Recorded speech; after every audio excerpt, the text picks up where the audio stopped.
guys, my name is Joe, and this is Fighting Words, the martial arts library. And on this channel I discuss martial arts books and talk about other martial arts related subjects. Today I'm going to be reviewing Bruce Lee's Fighting Method Volume 4 by Bruce Lee and Im Uehara, and this was originally published in 1977. As mentioned, this is the fourth volume in the Bruce Lee's Fighting Method series. The volumes have since been collected in a single volume. I would actually suggest getting that if you can, but this review is going to be on the individual book. Because this was meant to be the fourth in the series, the chapters are actually numbered chapters 11 through 16, so it's meant to be a continuation of the other books. Now, each chapter begins with a series of couplets, like two of the other three books in the Bruce Lee's Fighting Method series. Not the self-defense book, but the other two. The first two chapters really focus on hand techniques, particularly for offense. We get things like the finger jab, which he mentions is going to be the longest possible weapon. The finger jab is described as being the first line of offense. Then we get the straight lead, which is described as the bread and butter punch of Jeet Kune Do. Later on, there is some discussion of the jab. There doesn't seem to be any hard distinction between the straight lead and the jab in the text. In practical terms, most people will teach the straight lead as being more of a power punch, while the jab is more of a rangefinder or a setup. And that's the distinction people make. From my study of boxing, they are both versions of what we would call the jab. That's just me. Because the Jeet Kune Do stands for Bruce Lee, he led with his right side. When we get further into the rear hand punches, they are in sections referred to as the straight left or the left of the body. He thinks that the left is good as a counter or as part of a combination. And regarding the left of the body, he notes that the crouching position from which one should throw the punch provides some protection. The back fist gets covered. It's interesting to me that the text actually describes it as being very vertical, though we tend to see it as sort of a horizontal shot. And he does make the distinction between the classical back fist and the Jeet Kune Do back fist, which is less telegraphic. There's no pulling back before throwing it, for instance. We also get information on the hook, which he describes as being a good counter or a good follow-up, and the uppercut, which is noted as being a very close-in punch. Now, these chapters are also filled with information on strategy. For instance, he notes that using a double lead or doubling up on the lead hand punch is good against a tired opponent, because I assume they might be able to counter the first, but probably not the second. There's notes on using feints to create openings. They note that the body is a larger target than the head, and there's also a suggestion to use trapping to prevent an opponent from using a stop hit on you. And there's also a little bit of information on having unmatched leads, which I think is wise, and frankly I don't see enough of in Jeet Kune Do material, considering that Jeet Kune Do orthodoxy, which is a weird thing to say, prefers to lead with the right side, while things like boxing and kickboxing will typically lead with the left side.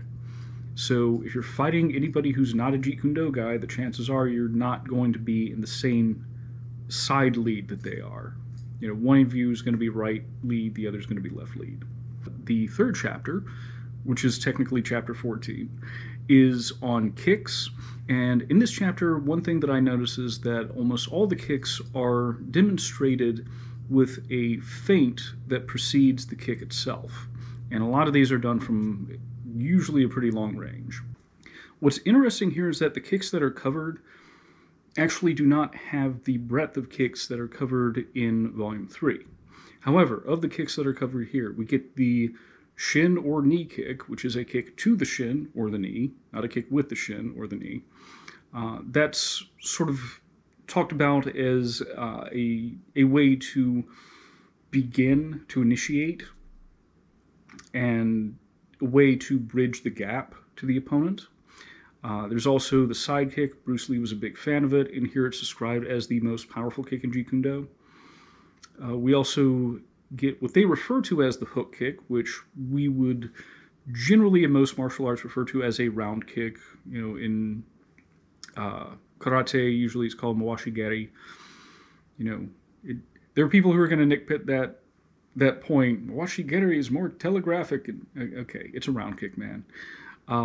He does note that the hook kick is the most dominant kick, which is an interesting turn of a phrase considering how influential the side kick is on the Jeet Kune Do style. But the hook kick can be used at a variety of targets. It's pretty versatile, and that's probably why it's called that. We also get the spin kick, which they note is used as a counter, and what's referred to as a sweep kick. Now, this isn't a sweep to the legs. This is throwing the heel up toward the head and then snapping the leg back, what is often referred to as a hook kick in martial arts like karate and taekwondo.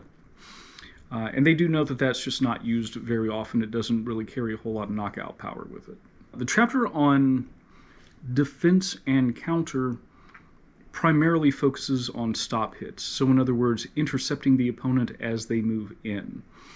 And in this chapter, they take the tools that are used in the previous chapters, like the finger jab, like the kick to the knee, and they show different ways of applying those against someone who's moving in. The final chapter talks more about attributes and tactics. And that is sort of a grab bag of strategy. Covers things like, what to do if you're a taller fighter or a shorter fighter. It talks about the different types of speed, like reaction speed and movement speed. It also talks about the importance of controlling emotions and the use of advancing footwork, the use of feints. It's really a grab bag of good information.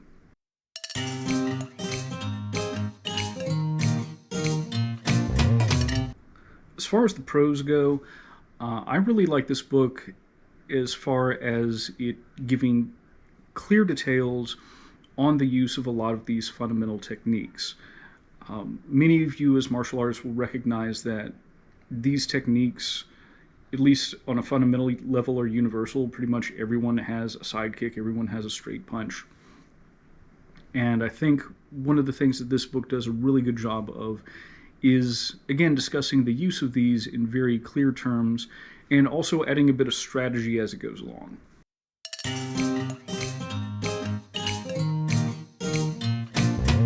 As far as the cons go, one thing that stuck out to me, because I'm a nerd, is there are a few little editorial mistakes. In the middle of a sequence, a guy begins with headgear, and then in the next picture he doesn't have headgear, little things like that. But as far as the actual content goes, it is sort of a nitpick. I think that the format could have been a little bit more clear in some places. While I appreciate that they added strategy for using the techniques up front when they were describing the techniques, I wonder if the book would have been better organized if they had simply described the performance of the techniques up front. Here's how to do this move. And then back when they had that chapter on attributes and tactics, they included all that other information. I don't know. I just think that seems like an organization that makes more sense to my brain.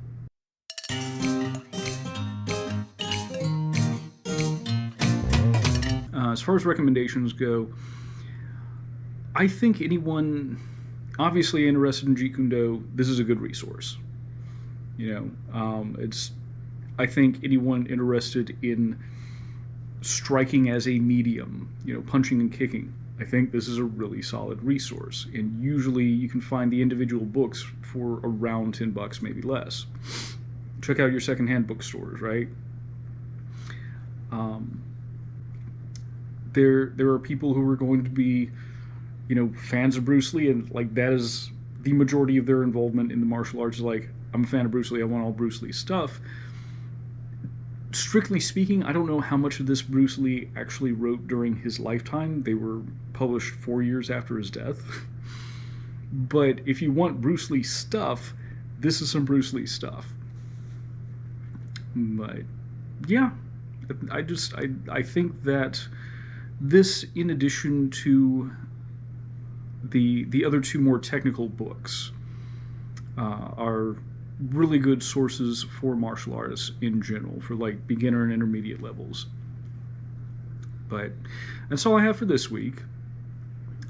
If you guys would like to suggest a book to me or would like to support the channel, please consider donating to my Ko-fi account. The link to that's going to be in the description. And thank you for watching, and I'll see you later.